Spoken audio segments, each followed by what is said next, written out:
Hey from Texas, it's Lindy Fulford with Striking Splendor. And today I'm going to finish up the top 10, not top 10, 10 common reasons that people divorce. I'm going over the last 4 that I've not gone over yet in more detail. So tonight we're going to look at lack of communication, constant arguing, weight gain, and abuse. So we're just going to jump right in. Lack of communication is listed as the number 1 reason why couples divorce, which to me is really no surprise, right? The majority of men complain that their wives nag too much, and the majority of women complain that their men don't hear them. So basically, men don't listen to women, and women treat their men like children, right? That's really kind of what it comes down to.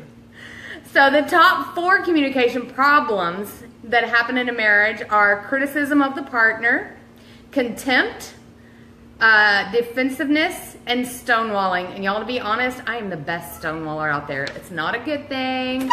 My husband will concur. I am the best stonewaller. I'm not sure where I learned that from, but I can go days without talking. It's awful. But we have worked on that, and we're better. And I haven't done that in a really, really, really long time. But he does know I'm mad when I quit speaking. All right, the next one is constant arguing.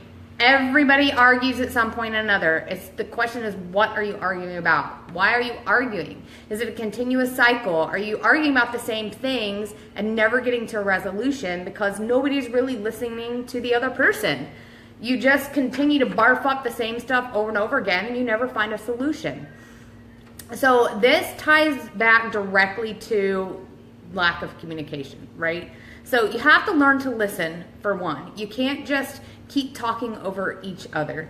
You have to hear what your spouse is actually saying, not screaming. There's no screaming. You have to sit and actually look face to face.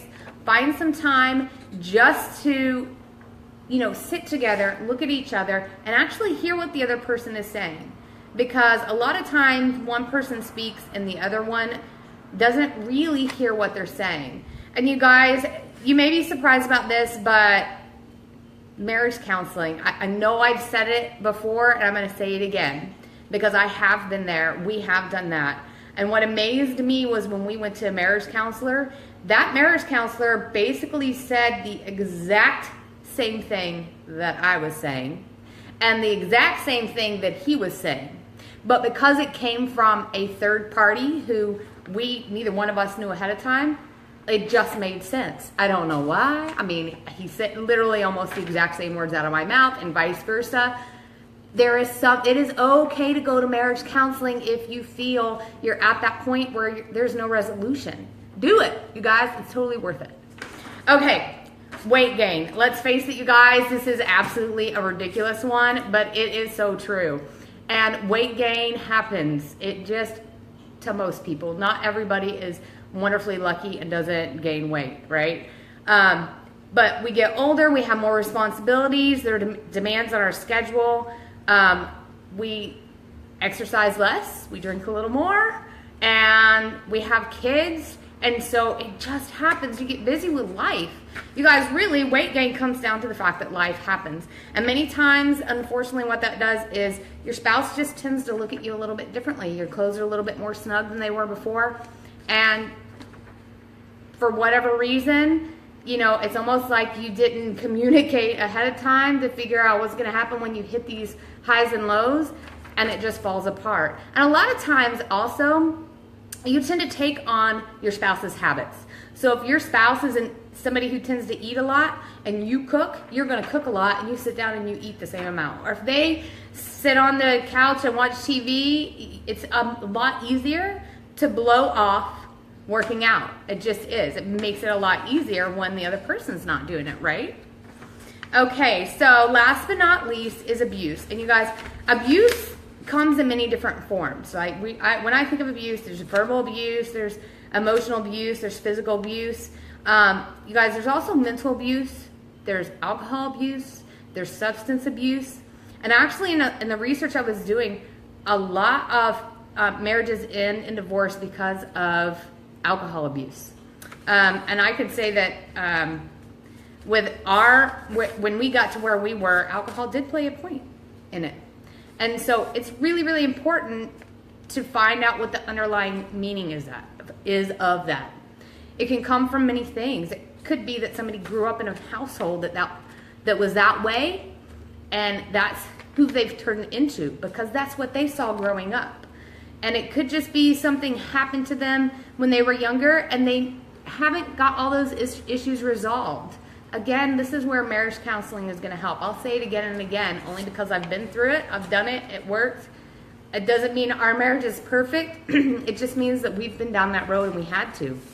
And it was worth it for both of us. And it wouldn't have worked if just I wanted it, and it wouldn't have worked if just he wanted it. We both dove in together, and we made it happen, which I get to tell y'all about next week sometime.